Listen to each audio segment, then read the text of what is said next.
Hey guys, welcome back to the channel. My name is Katelyn, and today we are continuing the Elemental Monster Mash series. So today we only had one element left, and it was the element of water, so that kind of just is pre-chosen. We didn't have to vote on it. So we have the element of water, and then today's is actually gonna be a really fun collaboration episode. So whatever creature is created in this Monster Mash, I'm gonna be collaborating with Chaos Core Tech, and they're an amazing channel. It's an amazing husband and wife duo.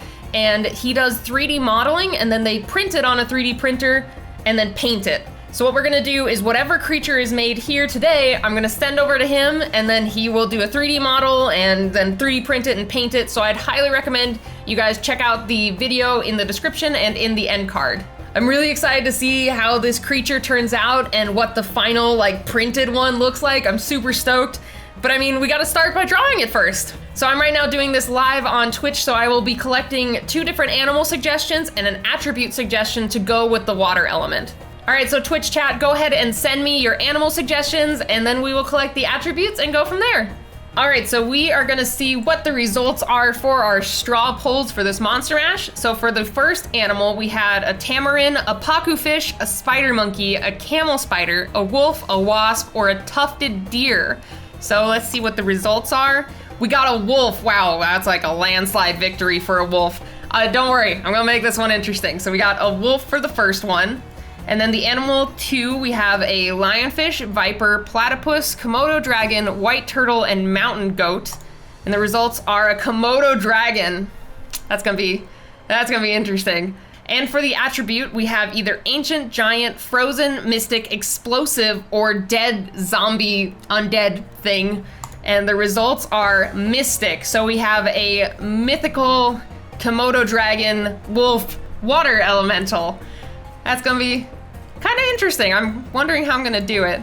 So this one is gonna be pretty interesting. I'm gonna do a couple of rough sketches to try to get an idea of what I wanna do, and then we'll go from there. So I started off by doing a couple of different rough sketches, trying out a few of the different combos, and I just kind of played around with a lot of different ideas, like maybe using more of a wolf body or a Komodo dragon body and maybe adding the wolf hair or little attributes from the wolf like the ears and other things. And I just started off with just kind of piecing different parts of the animals together. And then I also tried kind of like a griffin approach, like the front legs are the legs of a certain animal while the back legs are the legs of the other animal. And I also kind of tried to exaggerate some of the Komodo dragon features to go a little bit more towards, I guess, a bigger, bulkier dragon, at least in the second sketch for sure. But I just tried a couple of different combinations. And then finally, this third sketch I landed on, I really liked the combination of the fur from the wolf and the face of the Komodo dragon. And I just got this really cool and interesting, like godlike vibe from it. I just really loved it, and it looked very strong and powerful, using more of the bow-leggedness of the Komodo dragon, and just using the wolf parts as more an accentuation, like in different tufts of hair and with the tail. And I just really loved this concept overall the most. It just worked really well. So then I also did a couple of different face studies to just kind of get my mind wrapped around how its face would look and how it would fit on the body, and just kind of what look and design I wanted for its facial structure. And then I also fell into the look of using like Egyptian qualities, and it helped tie in the aspect of it being a mystic creature. All right, so I really like how these rough sketches are looking. I really like this third one right here. It kind of has this Egyptian vibe, so I think I'm gonna go with that to give it that mystic aspect. I'm gonna make it kind of like an Egyptian god. So I decided to go with an Egyptian theme for this creature because it has a very similar look and feel to Amit, who is the soul devourer and eater that stands at the side of Anubis when your heart is weighed.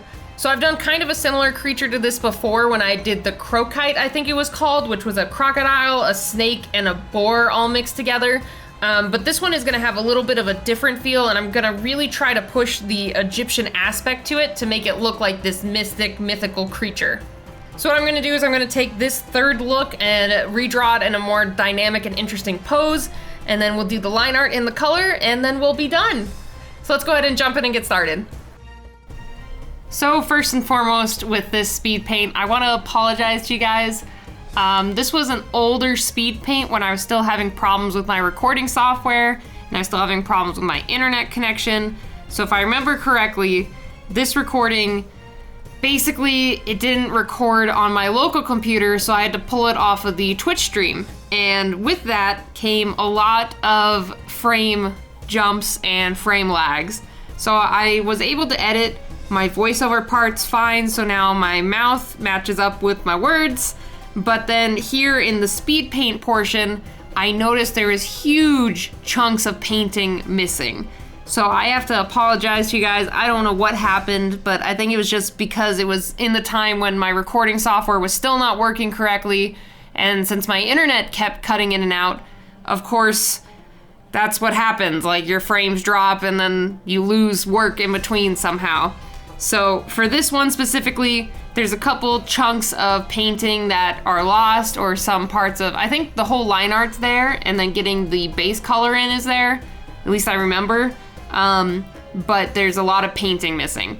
So I apologize. I hope you guys still enjoy it, and I'm sorry if this jumps around a little bit, or if we're randomly like, oh my gosh, look, there's a whole new giant bit of paint done. Yeah, that's exactly what happened.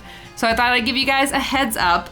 But besides that, this one was a lot of fun, and I know I say it all the time, but this was a really great challenge to do something mythical and awesome, and just trying to make a god out of a water elemental.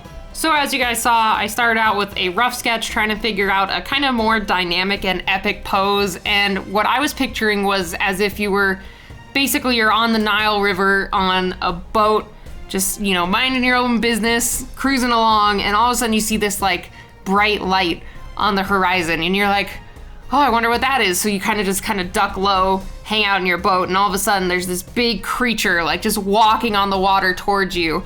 And I just imagine it coming up and just kind of staring down at you in this kind of regal pose, and you just kind of freeze and you watch it, and then just walks away as if nothing happened. And I don't know why, but that's kind of just how I pictured it. It's just this big beast that just walks on water, controls the water around it, and has a very noble and regal pose. Kind of like an imposing figure, and just a very upright and strong pose.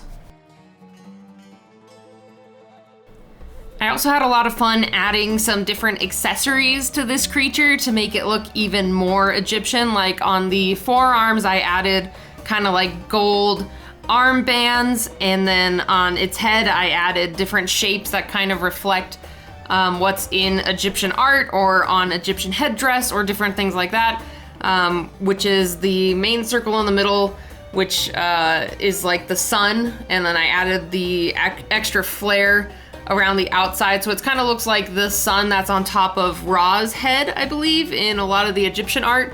But instead, I made it blue just because I thought it would be kind of fun to do the reverse color and kind of simulate that it's the moon, since the moon controls the tides and controls water. I thought it'd be really cool to kind of incorporate the idea of this having something to do with the moon, since it's a water element and the moon controls the tides and all that. I thought that was a really fun way to tie it in.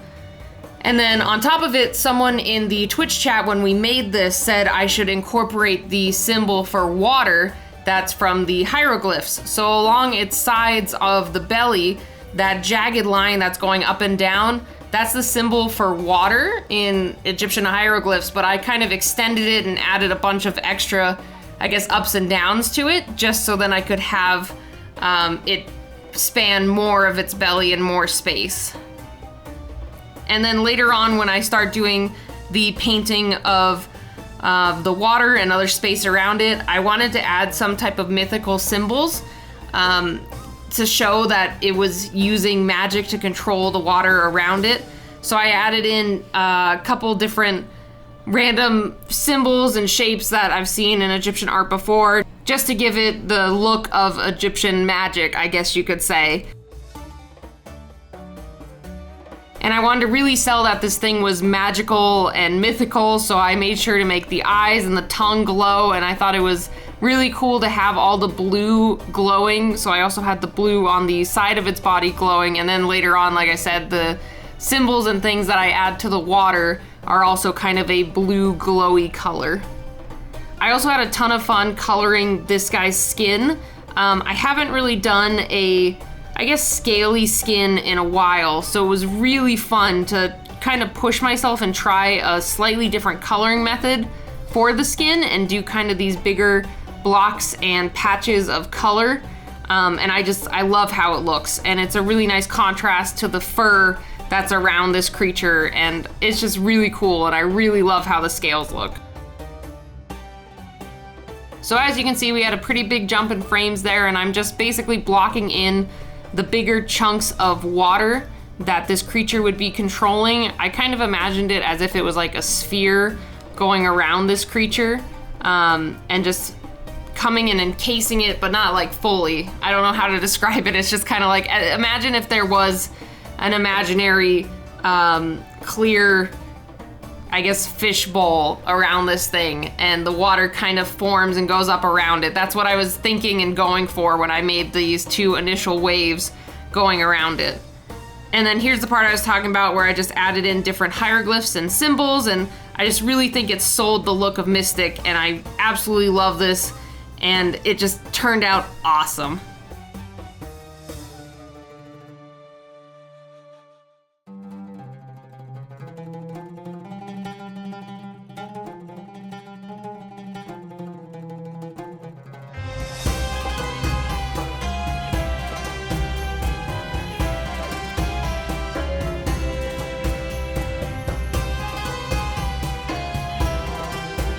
Alright, so we are all done, and I say this every time, and I know some of you want a shirt, that might happen, but this thing looks sick. I really, really like how this turned out. It looks really cool, and I am so excited to see Chaos Core Tech take this and make it a 3D model and paint it. Oh, it's gonna look so cool.